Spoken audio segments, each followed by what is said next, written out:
Baik, alhamdulillah. Jadi rupanya orang-orang pengingkar hari kebangkitan itu diem-diem, bisik-bisik di antara mereka. Nah, ceritanya di akhirat nanti, kalau yang berkata ini sesama pengingkar di antara mereka, tapi yatanajawna, berbisik-bisik secara tersembunyi. Rugi dong, gitu. Nah, iya bener, rugi. Kok lagi viral saat rugi dong. Bro, kenapa? Rugi dong kita.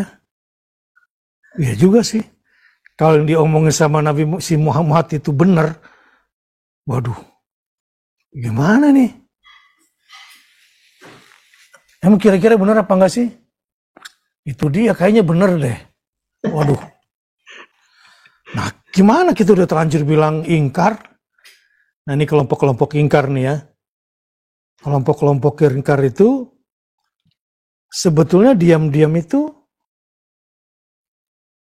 percaya dengan informasi yang dibawa oleh Muhammad. Makanya jiwa mereka tuh goncang. Sejak di dunia ini, kata-kata Muhammad SAW yang betul-betul bukan cuma mengusik ya, kata-kata yang menghujam sampai ke hati yang kemarin kita perlihatkan ya, yaquluna a inna lamarduduna fil hafirah. Kemudian a idza kunna 'idhaman nakhirah qalu tilka idzan karratun khasirah. Ini sebetulnya ungkapan sesama mereka nih. Waduh, rugi dong kita. Gitu. Itu kan bercanda. Tapi ini sebetulnya adalah sesuatu yang mereka sendiri sebetulnya di dalam hatinya meyakini. Kok bisa meyakini? Ya iyalah, karena bukti-bukti nyata terlalu gamblang menjelaskan. Belum lagi kalau dulu kan teori ekor manusia, sekarang udah teori DNA. Bisa cloning lagi dengan DNA kan bikin manusia baru seperti dia kan. Kambing baru kayak kambing itu juga udah bisa sekarang. Nah, cuma saya khawatirnya pertanyaannya Bu Tri, Ustadz nanti kalau teori DNA itu lahir kita langsung gede atau kecil dulu Ustadz gitu. Kalau di akhir, kalau di akhirat. Nah, ya, jadi tepatnya aja. Nah, jadi bisik-bisik ini sebetulnya ya bukan cuma mengusik hati mereka ya, tapi hati mereka sebetulnya guncang pada saat itu. Ya, itu yang pertama poin yang tadi diceritakan oleh Ustadz Deden. Apa tadabbur yang bisa kita ambil di sini? Bahwa anin naba'il azim amma yatasaalun anin naba'il azim. Bahwa berita besar yang namanya hari kebangkitan itu nggak bisa dianggap isu receh yang dengan mudah kita menganulir isu itu, yang kita menganggap akan habis dan menghilang sejalan dengan waktu seperti isu-isu yang lainnya. Bukan. Ini adalah sebuah berita besar yang tidak bisa disamakan dengan berita-berita lain yang timbul dan tenggelam atau event 5 tahunan isu itu muncul. Bukan. Bahwa hari di mana manusia akan dibangkitkan setelah kematian itu betul-betul akan menjadi hari pembuktian betapa meruginya para pengingkar itu. Dan sebetulnya sejak di manusia mereka sudah merasakan itu.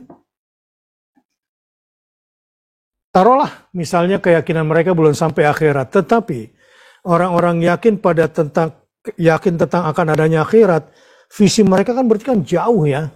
Orang-orang yang akhirat oriented kan secara rasional ya, jauh sekali. Ya, visinya sangat jauh. Jadi misalnya gini, kenapa sih nggak ada media Islam yang besar di Indonesia? Mungkin karena dibutuhkan para pendiri-pendiri media yang iman kepada akhiratnya besar. Ada sih yang punya tapi nggak punya duit banyak. Ini cerita seharian nih saya ngobrol Ustaz Deden. Jadi apa yang harus kita lakukan gitu? Masa sejak tahun 55 sampai 2024 Islam ekonomi dan Islam politik belum eksis juga, berarti kan kurang sungguh-sungguh nih dikerjakan gitu. Nah, kalau orang itu visinya ke akhirat, insya Allah tuh bisa itu kuat itu ke depan. Dan saya pikir ini menjadi kewajiban saya deh sebagai pribadi dulu. Ya, kalau memang ingin mendapatkan hasil di akhirat, insya Allah dimudahkan. Ya, mudah-mudahan dimampukan oleh Allah Subhanahu wa Ta'ala. Awalnya saya juga nggak yakin nih bisa 1000 episode nih. Ya, 3MQ udah lebih, KSP hari Kamis tuh. Oh ternyata bisa ya dengan izin Allah Subhanahu wa Ta'ala. Walaupun agak dana memang terseok-seok ya. Karena perlu invest baru, perlu lagi ini, perlu servis ini, perlu sumber daya manusianya lagi. Nah ini mudah-mudahan menjadi bahan buat kami melangkah. Tetapi saya ingin katakan bahwa sebetulnya kalau orang itu beriman kepada akhirat, visinya itu jauh itu. Dan orang-orang ini, katakanlah orang Israel itu bingung loh sebetulnya menghadapi para pejuang-pejuang di Gaza ya. Itu kalau nggak ada visi akhirat, nggak mungkin mereka bisa punya survival yang begitu tinggi. Maka dari dunia aja mereka sebetulnya merasakan keberuntungan. Sesama mereka tuh capek sebetulnya. Karena tim mereka pendek, sampai di dunia saja pertarungannya. Ya dari 5 tahun ke 5 tahun persahabatan. Ntar 5 tahun berikutnya musuhan lagi. Gitu aja terus. Udah bikin buku, jelek-jelekin musuhnya. Gitu kan. Udah terlanjur beredar lah, udah jadi cetak lagi gitu kan. Balik gitu lagi. Ya enggak? Ya malu gitu sebetulnya menjalani hidup seperti itu. Ya sudahlah. Inilah kalau orang nggak punya visi keakhiratan yang jauh itu. Nah, sampai di sini. Maka peliharalah ya tadaburnya nih. Berita besar tentang akan adanya hari kebangkitan, jadikanlah itu sebagai bukan. Nah, jadikanlah informasi ini buat kita yang beriman ini, jangan cuma beriman. Saya yakin akan ada kebangkitan. So what? Gitu. What-nya itu jawabannya adalah bagaimana energi yang hebat ini kita gunakan untuk melakukan hal-hal besar ke depan. Saya pernah presentasikan tentang kota peradaban. Ya, yang saya pernah tayangkan. Pokoknya selama saya masih hidup, tidak akan saya biarkan itu menjadi bangkai. Tapi kira-kira saya masih hidup itu udah jadi semuanya atau belum, nggak penting. Yang penting saya akan mulai dan saya akan minta kepada Allah. Dan tugas saya akan terus saya kembangkan. Saya juga suka ingatkan anak muda. Dia baru hijrah, pengen bisnis besar atas nama Islam. Yang environment bisnisnya itu sebetulnya penuh dengan aksi-aksi sosial. Islam itu kan antara kapitalisme dan sosialisme ya. Dua-duanya itu melekat. Ada sebuah lembaga Islam yang crash, yang patah. Itu kalau memimpin lembaga Islam dengan mental kapitalis. Itu biasanya rusak gitu. Nah ini tanggung jawab juga Ustaz Deden nih. Ke depan pemilih terbesar di pemilu itu adalah usia-usia milenial dan Gen Z. Populasi mereka 51%. 51% mereka itu. Maka dakwah ke depan yang harus kita siapkan Ustaz Deden kalau ingin lakukan perubahan, ya kita harus mulai masuk ke anak-anak Gen Z. Kalau jamaah ini kan kebanyakan kalau kita lihat ya generasi baby booming nomor 1. Gitu. Zaman itu. Sementara untuk perubahan ke depan, kita harus siapkan waktu juga tiap hari.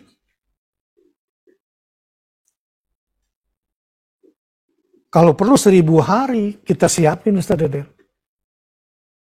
Untuk Gen Z yang populasi mereka itu 51% pembinaan. Tetapi dengan konten-konten agama yang bisa dikonversi ke politik, karena gini, banyak sih dosen-dosen ngajar ilmu hebat-hebat di kampus, tapi nggak mampu membawa anaknya bisa mengkonversi mata kuliahnya ketika harus diterjunkan ke dalam dunia politik Islam. Jadi lebih kepada karir pribadi. Nah, energi iman kepada hari kebangkitan, di mana reward and punishment-nya sudah sampai ke akhirat, itu yang membuat kita nggak pernah berhenti bersemangat. Terus dalam membangun bangsa dan membangun umat. Ini energi hebat loh.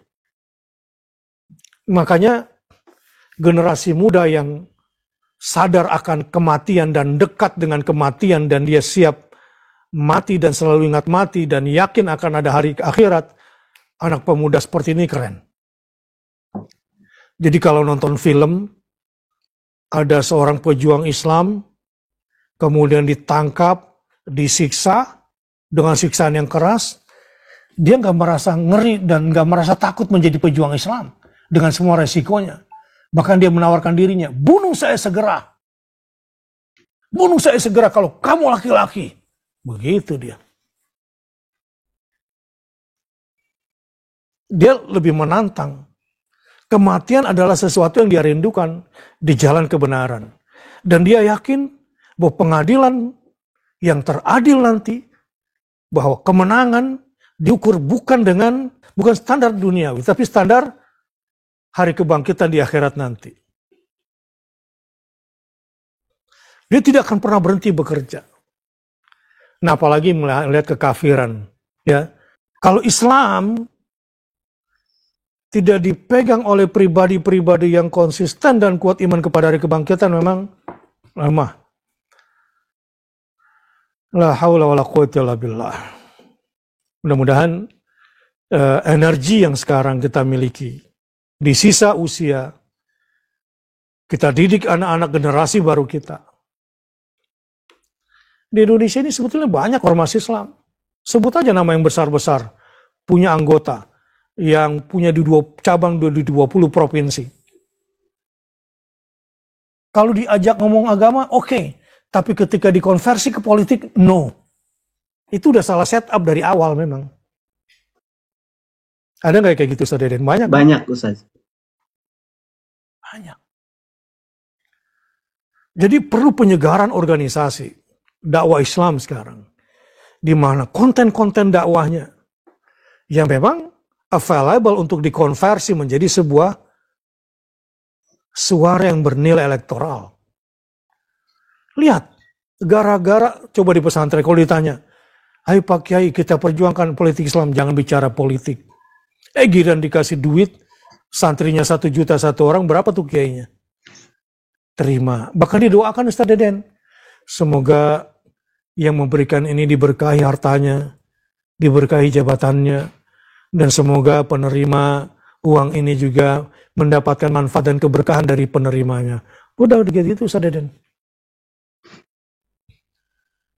Udah rancu, gak ada lagi yang namanya money politik, itu gak ada. Ini udah berubah. Money politik itu sudah dipandang sebagai sebuah sedekah yang bermanfaat di akhirat. Udah kacau balau deh sudah. Ketika moral sudah jungkir balik. Seperti ini. Baik, kembali. Ini tadabbur maksud saya supaya nilai iman kepada hari kebangkitan harus dikonversi menjadi sebuah kekuatan gerak dakwah dalam segala bidang. Baik, selanjutnya.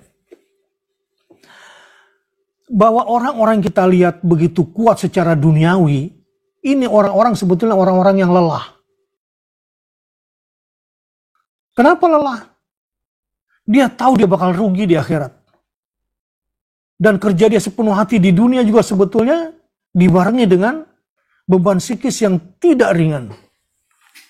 Jadi, ayo terus lawan mereka dengan semua propaganda-propaganda keduniaan mereka. Mereka sebetulnya lemah. Karena dia sadar bahwa dia akan merugi nanti di sana. Dan perkataan di antara mereka ini juga diulangi lagi nanti di akhirat. Qalu tilka idzan karratun khasirah.